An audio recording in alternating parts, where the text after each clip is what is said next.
संवाद में आज हम बात करेंगे। हमारे प्रधानमंत्री 5 देशों के दौरे पर गए। मुख्य फोकस यूएई भी है, इटली भी है, लेकिन मुख्य तौर पर नॉर्डिक देशों के साथ में जो व्यापार संबंध हैं उसको आगे बढ़ाना है। ये तो ऑफिशियल है। अनऑफिशियल जो कुछ होगा उसके बारे में भी हम लोग बातचीत करेंगे, क्योंकि कभी भी मोदी जी जाते हैं, विदेश जाते हैं, तो उनका एक जो है लक्ष्य ये जरूर होता है कि अडानी के लिए या देश के जो मुख्य लोग हैं, पूंजीपति, उनके लिए कुछ ट्रेडिंग पार्टनर्स की तलाश कराएं। तो हम उसके बारे में बातचीत करेंगे। लेकिन नॉर्डिक कंट्रीज का नॉर्डिक देशों का एक अपना इतिहास रहा है। वो सोशल डेमोक्रेसी का इतिहास है, डेमोक्रेटिक सोशलिज्म का इतिहास है, वो शांति का इतिहास है, वो पर्यावरण का इतिहास है, लोकतंत्र में आस्था का इतिहास है, और पूरी दुनिया के अंदर संवाद होता रहे इसके लिए जो कुछ कर सकते हैं नॉर्डिक देश वो अलग अलग करते हैं। उनके बारे में ये स्पष्ट तौर पे कहा जा सकता है कि जो पूरी दुनिया के अंदर हथियारों की जो होड़ चल रही है, जिसमें भारत भी फंसा है और तमाम सारे देश फंसे हैं, उससे वो अपने आप को उन्होंने दूर रखा है। और इसलिए चाहे वो इजराइल और फिलिस्तीन का सवाल हो, चाहे वो रूस और यूक्रेन का सवाल हो, या पूरी दुनिया के अंदर कहीं पर भी जब इस तरीके के युद्ध की स्थिति बनती है तो लोग नॉर्डिक देशों की तरफ देखते हैं, उनके शांति प्रयासों की ओर, एक जो उनकी विश्वसनीयता है। और इसलिए तमाम सारे ओस्लो के अंदर बैठकें लगातार चलती रहती हैं, कुछ नतीजे भी निकलते हैं। तो आज हम ये बात करने वाले हैं कि असल में मैं जब देख रहा था कि नॉर्डिक कंट्रीज के साथ में व्यापारिक जो हित का जो सवाल है, वो कहते हैं कि भाई पूरा का पूरा मामला जो है वो ग्रीन एनर्जी का है, क्लीन एनर्जी का है, और उसके साथ में एआई का है। और ये मालूम ही है आपको, दुनिया के अंदर जो तमाम सारे बड़े जो मतलब नेटवर्क के जो ऑपरेटर्स हैं या ये कहा जाए सर्वर्स हैं, वो नॉर्डिक कंट्रीज के पास में हैं। तो आज हम इन्हीं सब के ऊपर बातचीत करेंगे। सीखने सिखाने के लिए तो देशों को एक दूसरे के बीच में बहुत कुछ रहता है, लेकिन भारत का जो अपना परफॉर्मेंस है एनर्जी को लेकर के, वो तो बहुत ही डर्टी एनर्जी के अंदर भारत सरकार का विश्वास है। क्योंकि जितनी रिक्वायरमेंट है उससे कई गुना ज्यादा लैंड एक्विजिशन करके और वहां पर थर्मल प्लांट्स बना रहे हैं, और जहां वो नहीं बना पा रहे हैं वहां न्यूक्लियर प्लांट्स बना रहे हैं। तो कुल मिला करके आज हम जो मोदी जी की विदेश यात्राएं, विशेष तौर पर जो नॉर्डिक के ऊपर उनका फोकस है, नॉर्डिक कंट्रीज के ऊपर, आज हम इसके ऊपर चर्चा करेंगे। हमारे साथ में जो एक्सपर्ट्स हैं मैं उनसे आपका परिचय कराता हूं। हमारे साथ में प्रोफेसर शिवाजी सरकार साहब हैं, वैश्विक मामलों के एक्सपर्ट हैं, उनका बहुत स्वागत है। जोसेफ साहब हैं, वरिष्ठ पत्रकार हैं, संपादक रहे हैं, अंतर्राष्ट्रीय मामलों पर लगातार लिखते हैं, आपका बहुत बहुत स्वागत है।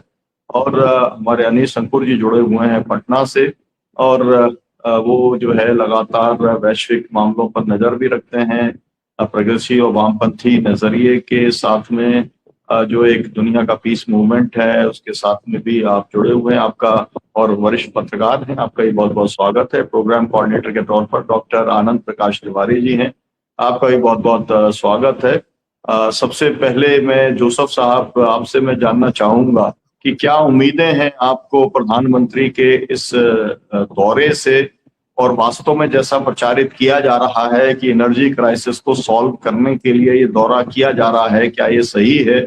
इसके पहले भी जो 70-75 यात्रा, विदेश यात्राएं की जिसमें 850 करोड़ से ज्यादा खर्च किया, उसके भी इसी तरीके का कुछ एजेंडा रहता है। तो अभी तक की विदेश यात्राओं से क्या लाभ हुआ है, और इस यात्रा से क्या भारत को देश के तौर पर जो है वो लाभ हो सकता है? मैं चाहूंगा कि आपकी टिप्पणी आप करें, जोसेफ साहब।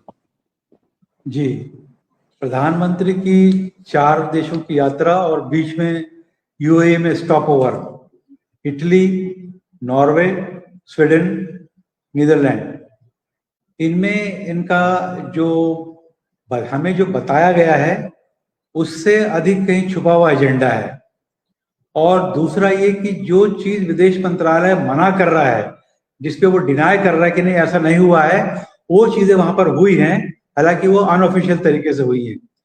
मसलन ये कि जो वहां पर फ्रीडम ऑफ रिलीजन को लेकर के, व्यक्तिगत स्वतंत्रता को लेकर के, और तीसरा रूल ऑफ लॉ को लेकर के, ये बहुत फंडामेंटल है, ये हमारे भारत में कहीं पे भी रिपोर्ट नहीं हुआ है कि इन नॉर्डिक देशों में वहां के समाचार पत्रों ने और वहां पे जो ग्रुप से उन लोगों ने रूल ऑफ लॉ का मुद्दा भारत में उठाया है, और खासकर माइनॉरिटीज के संदर्भ में, और उन्होंने सीधे सीधे मुसलमानों को टारगेट करने की बात कही है कि आपके यहाँ जो रूल ऑफ लॉ है वो इस तरह से डिस्टॉर्टेड कर दिया गया है कि माइनॉरिटीज इसमें बहुत असहज महसूस कर रही है।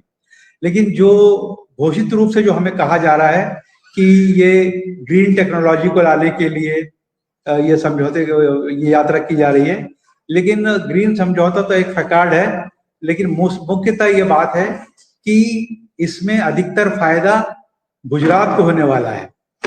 जो सेमीकंडक्टर को लेकर के नीदरलैंड से जो समझौता होने वाला है उसमें टाटा गुजरात के अंदर सेमीकंडक्टर का प्लांट लगाएगा। जो पोर्ट्स को लेकर के डेवलपमेंट की बात हो रही है वो गुजरात के अंदर होगी। इसके अलावा जो ग्रीन टेक्नोलॉजी का जो एक्सपेरिमेंट किया जाएगा वो अधिकतर गुजरात के अंदर होगा।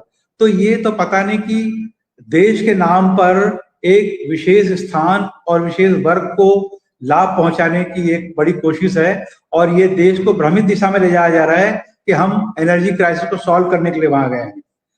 इसमें एक चीज और है कि एक जो बड़ा मुद्दा जो यूरोपियन यूनियन के अंदर है और जिसके बारे में बहुत कम जानकारी भारत के पेपर में है, वो है इनाया कांड। एक 2 साल की बच्ची जिसकी माँ नीदरलैंड की है, फादर भारत का है, हेमानी, 2016 में उसको नीदरलैंड के सुप्रीम कोर्ट ने कहा है कि ये मिलिट्री टाइप ऑफ किडनैपिंग, 4 नकाबपोशों ने उस बच्ची को उसकी ग्रैंड मदर से छीन करके क्लैंडस्टाइन तरीके से वो जर्मनी पहुंचे और जर्मनी से स्मगल करके उसको भारत ले आए। वहां पर उसकी मां ने केस किया, वहां की सुप्रीम कोर्ट ने अभी 2026 में ये फैसला दिया कि ये गलत तरीका है, ये बिल्कुल अमान्य है और वो लड़की को वापस नीदरलैंड लाया जाना चाहिए और उसकी मां को सौंप देना चाहिए। और साथ ही नीदरलैंड के सुप्रीम कोर्ट ने उस भारतीय व्यक्ति के ऊपर मुकदमा चलाने की बात की है। लेकिन अभी तक इतने सारे सम्मान भेजने के बाद में भी भारत सरकार ने उस विषय में कोई कदम नहीं उठाया है, और उन्होंने एक अच्छा प्ली लिया कि चूंकि भारत 1980 की चाइल्ड किडनैपिंग रिपार्टीशन संधि का सदस्य नहीं है, इसलिए हम इस विषय में कुछ नहीं कर सकते हैं। लेकिन ये समझ लीजिए कि ये मुद्दा ईयू में नीदरलैंड ने उठाया है, तो इसके लॉन्ग टर्म कॉन्सिक्वेंसेस होंगे जो हमें पता नहीं है। हाँ, व्यापारिक समझौते के तौर पर नीदरलैंड बड़े सेमीकंडक्टर दे दे आपको, लेकिन जो नॉर्डिक कंट्री का रुख है वो नहीं चाहते हैं कि उनकी टेक्नोलॉजी किसी तरह से विश्व में हथियारों की होड़ के लिए उपयोग हो। अब ये देखना होगा कि वो ऐसा जब एक्चुअल समझौता होगा, अभी ये ऊपर ऊपर से बातचीत हुई है और स्वीडन ने तो बहुत अच्छे तरीके से उनका स्वागत वगैरह किया, लेकिन मेन मुद्दा ये है कि क्या ये सारे व्यापारिक समझौते जिसमें टेक्नोलॉजिकल ट्रांसफर को युद्ध के लिए ना इस्तेमाल किया जाए छद्म तरीके से, क्या ये यूरोपियन यूनियन में जब जाएगा तो वो संभव हो पाएगा, नहीं हो पाएगा। तो मुख्यतः ये चीज है कि इस समझौते के पीछे लेकर के जो मुख्य मुद्दे हैं, खासकर जो नागरिक स्वतंत्रता का मुद्दा है, उसको भारत के पेपरों ने बिल्कुल नजरअंदाज कर दिया। विदेश मंत्रालय बार बार ये खंडन कर रहा है, जब यहाँ पर पूछा जा रहा है, यूरोप में भी पूछा गया कि नहीं ऐसी कोई बात नहीं हुई है, 2 मंत्रियों के स्तर पर कोई बात नहीं हुई है, प्रधानमंत्री और उनके काउंटर पार्ट में कोई बात नहीं है। लेकिन वहां पर जो निचले स्तर पर और जो वहां के सामाजिक ग्रुप ने और जो वहां के समाचार पत्रों ने जो मुद्दे उठाए हैं, वो दरअसल में भारतीय जनता को जानने चाहिए, क्योंकि वही असली मुद्दे हैं जो हमारे देश की जनता को टच करते हैं। इसलिए मेरे हिसाब से ये एक ऐसी यात्रा है जिसका मुख्य उद्देश्य कुछ विशेष वर्ग को लाभ पहुंचाने के लिए देश हित का नाम लिया जा रहा है, और ये एक कहना चाहिए कि मल्टीनेशनल कॉर्पोरेशंस के बीच में एक ब्रिज बनने का साधन बन रहा है, जिसका फायदा सीधे सीधे एक विशेष वर्ग को और एक विशेष स्थान को होने वाला है। तो भारत के लिए ये एक बहुत खतरे की घंटी है, क्योंकि नॉर्डिक देश के लोग चाहे मतलब बहुत एक प्रकार से सरल स्वभाव के लोग होते हैं, और वो ये विश्वास करते हैं कि यदि सामने वाला हमको ये आश्वासन दे रहा है तो शायद इसका पालन करेगा। लेकिन शायद उनको अभी हमारे राजतंत्र की कुटिलता का उतना पूरा अनुभव नहीं है। शायद इसके बाद में आगे चल के पता चलेगा। लेकिन हाँ, वहां के लोग कॉशियस है, खासकर वहां का नागरिक समाज इस विषय में बहुत ही संवेदनशील और बहुत ही सतर्क है। तो इसलिए हमें देखना होगा कि आगे ये सतर्कता भारत के साथ कहाँ तक संबंध में आगे बढ़ती है। अंकुर साहब, मैं आपसे ये जानना चाहता हूँ कि पहले जो बात आई थी वो बात आई थी कि वहाँ पे जो मानव अधिकारों के ग्रुप्स हैं, सिविल सोसाइटी ग्रुप्स हैं, वहाँ पर जो है मतलब ट्रांसपेरेंसी इंटरनेशनल का भी ग्रुप है, वहाँ पर लोकतंत्र के ऊपर स्टडीज करने वाले ग्रुप हैं, पीस के तमाम सारे वहाँ बड़े ग्रुप्स हैं, तो वो सब बहुत एजिटेटेड हैं वहाँ पर। तो उसके ऊपर तो खैर किसी स्तर के ऊपर कोई सुनवाई होने वाली ही नहीं है। जब यहीं पे नहीं करते तो वहां जाके क्या करने वाले हैं। और एक बहुत ही महिला वाला जो मुद्दा भी उठाया है सर ने, तो आप किस तरीके से देखते हैं कि इस यात्रा से एनर्जी वाला सवाल जो है वो कितना क्राइसिस यहाँ पर हल होगा, जो हमको बताया गया है कि भाई मतलब दुनिया में और कोई लोग ना जाए विदेश, लेकिन मैं इसलिए जा रहा हूँ क्योंकि मैं देश की एनर्जी क्राइसिस को मैं सॉल्व करने का काम करूंगा। और अभी जो है ये वाली बात क्लियर हो गई कि उसमें बहुत ज्यादा कुछ दम नहीं है इस बात के अंदर। मतलब जो रूस से मिल रहा था, जो चीन, जो हमको ईरान से मिल रहा था, उसका कोई सब्स्टिट्यूट जो है वो वहां जाकर के मिलने वाला नहीं है। और यूएई के साथ में भी जो जाकर के बातचीत की है उससे बिगड़ने वाला ज्यादा है और मतलब लाभ होने वाला कम है। किस तरीके से आप देखते हैं मोदी जी की इस यात्रा को? सुनीलम जी नमस्कार।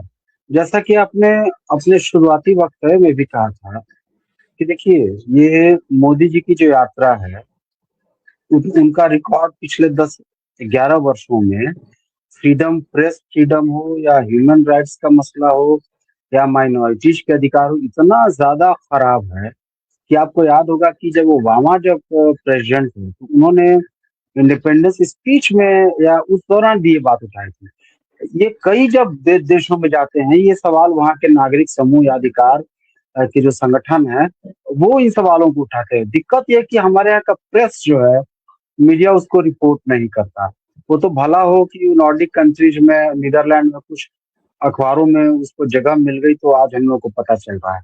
भारत की में जो लोकतांत्रिक अधिकारों का जैसा दमन हो रहा है, अल्पसंख्यकों के साथ जितना बुरा व्यवहार, बर्बरता पूर्वक जो व्यवहार किया जाता है, वो पूरी दुनिया के लिए चिंता का सबब बन रहा है।